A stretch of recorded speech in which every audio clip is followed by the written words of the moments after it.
Hello, it's Ranger Olivia here. Follow along with me as I hike the Big Beech Trail in Public Park. The Big Beech Trail is a hike-only trail. It is 1.57 miles one way and loops back to the Prairie Preserve Trail. It is labeled as a more difficult trail because of its distance.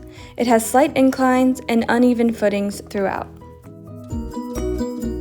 To get there, you will park in the public parking lot close to the soccer fields. The trailhead is not close to the parking lot like some of our other trails, so you must pay close attention to the signs.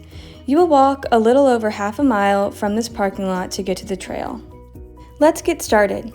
Start on the Louisville Loop and follow the signs to the Prairie Preserve / Big Beech Woods. Eventually, you will cross our pedestrian bridge that gives you amazing views of Floyd's Fork below. Shortly after the bridge, you will meet up with a small gravel trail to your left. This is the Prairie Preserve Trail. This trail is about a mile and will meet back up with the Louisville Loop further ahead. Take this trail. Keep going on the Prairie Preserve Trail until you meet up with the entrance to the Big Beech Trail shortly ahead on your left. Big Beech Trail is one of our most secluded trails, and it's usually never crowded. It takes you up a hill to start where you can get some great views of Floyd's Fork below.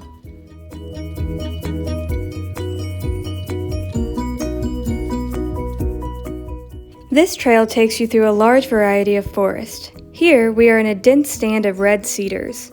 Red cedars are what we call an early succession species. They require a lot of sun to grow, so they establish themselves first when an open area is abandoned. Eventually, as the forest ages, these trees provide shade for other tree species to thrive. Ironically, the species that rely on cedars grow faster and taller than their predecessors, and eventually shade out the old cedars.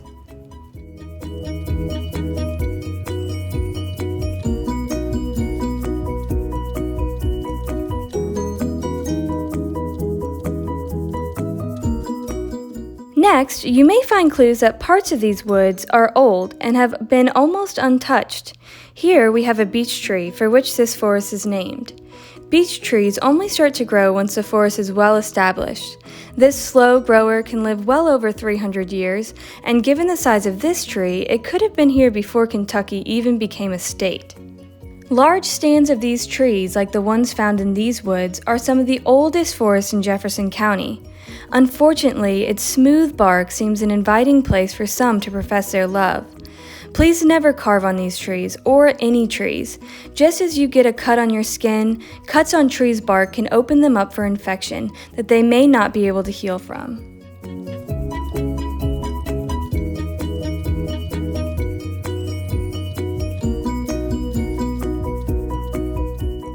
You may notice a lot of trees have been cut down on this trail.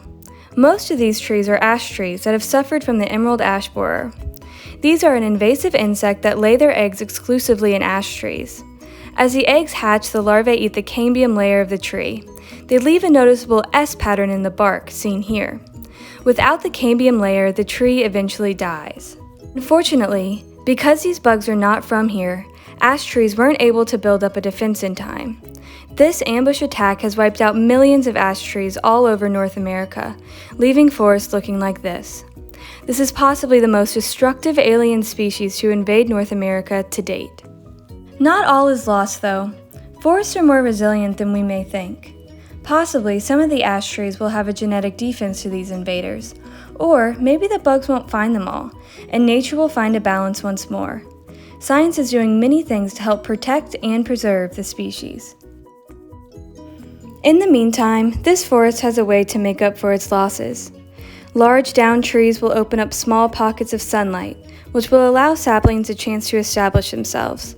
Hollow logs and decomposing wood will make the perfect habitat for small critters, and maybe a good grocery store for bigger ones. Sometimes all we can do is let nature heal itself.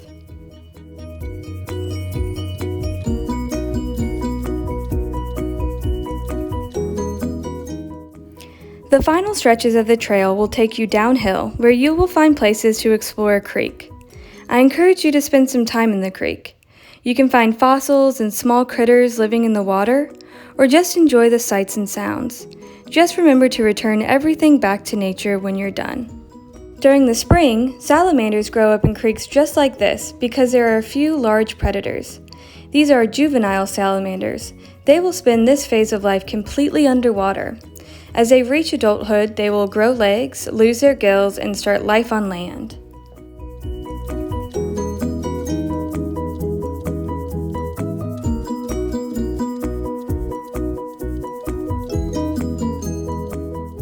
As you exit, you will find yourself back on the Prairie Preserve Trail. If you want to get back to the parking lot, just turn right and follow the trail the way you came. Thanks for watching. I hope you get the opportunity to explore the Big Beech Trail sometime. In the meantime, stay safe and healthy and enjoy the park.